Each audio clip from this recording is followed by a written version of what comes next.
the things we recorded didn't really fit in the flow of their episodes, so we're going to stick these in separate extra videos between the weekly updates, starting with this extra trick that we saw at Mike Danata's Magic Studio in Bournemouth. This is the trick that Andy Nyman, who is Darren Brown's producer advisor, he had to have this when I showed it to him. It's my own trick. It took me a long time to work it all out. Now this little bag is a bag of confidence, and I sell little bags of confidence in this store for only £5. So if you need confidence, this is what you need, the little bag of confidence. But at the moment you're fairly confident, so I don't think you will actually need it for the time being. But if you need it, we've got it. Okay. Now inside this this wallet, there's 6 cards. They look like small cards, but they're not really. It's just my hands are big and it makes them look small. And there's also another card which we don't need. I'm going to place that one with a staple gun on the top, and I'm not going to go anywhere near that. Now, this trick was meant to be a 3-card trick. So originally there was actually 3 cards. And then yesterday I gave the 3 cards to somebody and I said, could you just give the cards a simple cut? And they went to their pocket, pulled out a pair of scissors, and they went snip, snip, snip. And they cut them up, and I've now got 6 blinking cards, but it wasn't really what it was meant to be. But the cards are actually very, very interesting because we've got 2 halves of a triangle. They're sort of like ESP type cards, really. There's 2 halves of a triangle, 2 halves of a square, and 2 halves of a cross. Right. And what I'm going to do, I'm going to form 2 piles with these cards, and I want you to point to one pile or the other, and I'll mix up whichever pile you want me to mix. That one. This one, okay. So I'm just going to mix these up a little bit. Let's give them a general sort of mix up. Now when I do this, people say to me, is it magic or is it ESP? Well, it's sort of magic and ESP as well, really. So what we're going to do is we're going to spell the word magic, M-A-G-I-C, and for every letter of the word, I'll move 1 card from the top of a pile chosen by you from the top to the bottom. Okay. And then we do the same thing with the letters ESP, which are short, as you know, for extrasensory perception. Okay. So right, the M for magic, where do you want me to move? I say the M. The M from this one, and the A for the magic. A also from that one. Also from this one, and the G The for G magic, from that one. The G from this one over here, and the I from the magic, I from that one. the I from over here, and the C. And the C from that and one. the C from this one. Okay, so we now arrive at 2 new top cards, and the arrival of those 2 cards all depended on your choices. They could have been different cards to what's actually now ended up on the top.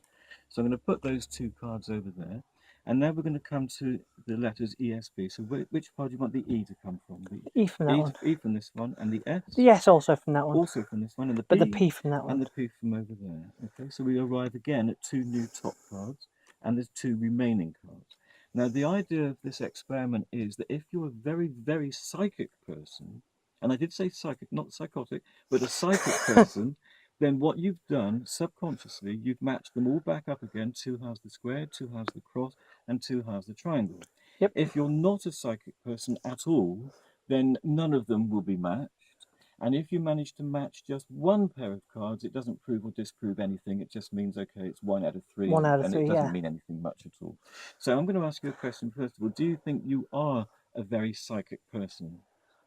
Not really. Not really. So you're not very confident, but we do have the bag of confidence. We do have the bag of confidence. And you can always purchase the bag of confidence for £5, but I think you can be confident without it. But let's just see how we get on. Okay, so let's turn this one over. So this one is half of a triangle. Yep. Do you think that might be the other half of the triangle? I guess it's a 1 in 3 chance. So be confident. You don't. Yeah, I think it's the. Okay, let's. I think it's the. Oh no. You might have been right, and you were confident. Okay, so let's turn this one over. This is half of a square. So do you think this is going to be the other half of the square? Yeah, it's like a 1 in 2 chance now. So. Oh hell no. And this can't be right because the other 2 are wrong. So okay, if there was a trophy or a cup or some award for being the least psychic person on the planet, you would be picking up top trophy right now. No, what we really wanted, of course, was 2 halves of the square, 2 halves of the triangle, and 2 halves of the cross. Not to worry. Let's form the 2 piles again, okay? And I'm going to give you, I'm not going to charge you £5. I'd be a real meanie if I was to charge you £5, but I'm going to give you the contents of the bag of confidence. Okay. So I'm going to tip that into your hand, and it's a crystal. It's a magic crystal. A magic crystal. It actually you will be able to absorb the power of the crystal. So it's very absorbent when it's in the hand. Okay. Right. So, Now, I went out to dinner a few nights ago with some friends, and they believe in all this crystal power, and they really, really believe it. I had a meal with them, and halfway through the meal, they started to worship the salt cellar. I don't understand it, but they seem happy folks, so who am I to argue with that? But they really do believe. Now, this will give you more confidence. Now, I want you to choose one of the piles for me to mix again, like we did before. This one. Okay, now I'm going to mix them up behind my back, and there's a reason for that, and that is some people try to follow the patterns on the backs, and they try to match them up by cheating, so we don't want any cheating to go on. Now, this time, I don't want you to think too much about it. I want your subconscious to lead you by the power of the crystal. You won't make a mistake. It's only the normal thinking mind that makes a mistake. Your subconscious never makes a mistake, and this is going to tap into your subconscious. So I don't want you to do any thinking. Don't do any normal thinking. Just let your subconscious direct you. Let the crystal guide you. We're going to go really fast this time, so you won't have a chance to think about it. right. So it's going to be magic, and then the letters ESP, and I'm going to say this one, that one, that one, this one, and I'll go as fast as I can. So don't think about it. Right. Okay, M for magic. Where do you want the M to come from? The M to come from over here. The A for magic to come from over here. The G for magic from over here as well. The I for magic, and the C for magic from this one over here as well. Brilliant. We've got 2 new top cards. Okay, now ESP. Where do you want the E to come from over here? The S to come from over here. P. And you want a P over here as well. Okay, whatever. Okay, so we're left with 2. We're left with the final 2. Now, do you think, with the power of the crystal guiding you, that this time, instead of getting them all wrong, you're going to get them all right? Yes, because you've got the confidence. You've got the contents of the bag of confidence. Okay, so let's have a look. Okay, this one is a square. And this one is also a square. Well done. Okay, now this one is a triangle. And this one is also a triangle. And this one is a cross. And this one is also a cross. Isn't that amazing? Without the power of the crystal, you got it all wrong. However, with the power of the crystal, you got it absolutely 100%. Now I'm going to take the crystal from you. I am now withdrawing the power from you and transferring it to myself. Right. So I've now got the power of the crystal. Now I'm going to mix the cards up behind my back, so neither of us will know the order of the cards. And I'm going to give you a free choice. You can either have the first 3 cards or the second set of 3 cards. The first 3. The first 3. Okay, so that's 1, 2, 3 for you, and 1, 2, 3 for me. Now I'm going to push 1 card forward, and I want you to push one of your 3 cards towards me. It's a free choice. Push 1 towards me. This one? Yeah. Are you absolutely sure? Yes. Okay. So let's take the other 2 away, and those are the 2 cards.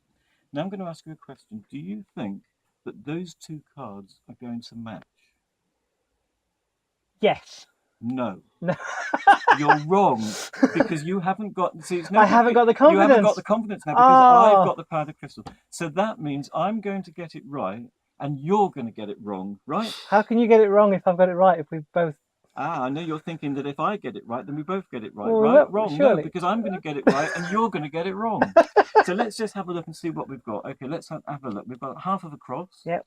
And we've also got half of a square. So now you're thinking, actually, we've both got it wrong, right? No, we haven't. I've got it right, and you've got it wrong, right. So hopefully you'll understand that.